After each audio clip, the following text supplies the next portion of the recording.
So hey guys, welcome to another Warframe video, and today I want to talk a little bit about Styanax and the build that I've been using on him. Now, the setup that I ended up liking the most for Styanax is sort of a quality build, so it does a little bit of everything. It's not just about using Styanax's abilities, but it's also not just about using his passive, because both of these are really good. Styanax's toolkit is absolutely fantastic, and his passive, which just in case you don't know, gives you extra crit chance based on the level of your shields, is really good too. So I really wanted to make a build that can do both. And here is that build. Now, it's fairly expensive Forma wise. You're gonna have to put in at least 5 Forma to be able to fit everything in, but I personally think it's worth it. For the aura, we're gonna run growing power, which is in my opinion the best choice here for the extra power strength, but you can still use something like steel charge or even energy siphon if you don't want to spend the extra Forma. Then we're gonna slap on transient fortitude and umbral intensify so that we are above 200% power strength with growing power. This is so that his second ability will strip away all the enemy's armor and shields. It will also make his fourth ability do a lot more damage, and it will buff the third ability too, so overall good stuff. Next on the menu we have primed continuity, which isn't entirely necessary, it's just there to balance out transient fortitude and get some extra power duration for Styanax's third ability, which we're going to use for energy sustain and overshield generation.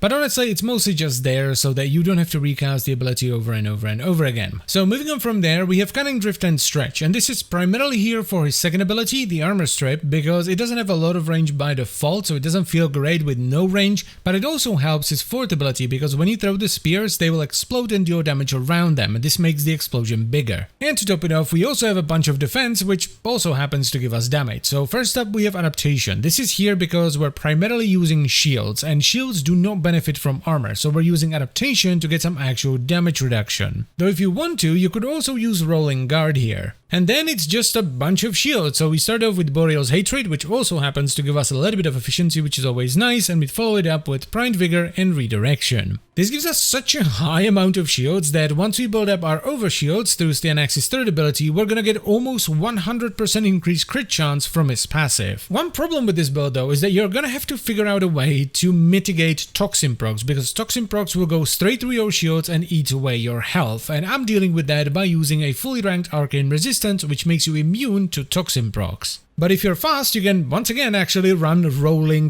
Guard, because that also cleanses you of negative status effects on top of making you immortal for 3 seconds. One more thing actually, I'm not sure about this, but I think that when you're casting your fourth ability you count as being airborne, so Boreal's Hatred should give you extra damage reduction while you're in the air. Also, his first ability isn't all that important, I didn't use it at all, so I subsumed Breach Surge over it, and it seems to work relatively well when you combine it with his fourth ability. The way I play this is very straightforward. You already saw the combo earlier. I keep up my third ability to generate shields, overshields and energy, then I use Breach Surge to mark the enemies, I then use his fourth ability to throw around a bunch of spears, and once I land I will start throwing around my glyph prime, which is disgusting with 100% increased crit. Also, if the enemies ever get through my shields and they damage my health, I just use his second ability to regenerate it back. This is one of the most fun and enjoyable Warframe builds that I've ever played with, and it is well up there with my combo Nidus setup. And it's not just that it's strong, because it is, this is a very powerful setup, it's also an absolute pleasure to play. To borrow from a famous philosopher, Totus Howardus, it just works. It's fairly rare for me to be excited by a Warframe because I'm more of a weapons guy, but goddamn, Styanax is very good, and I would highly recommend you pick him up.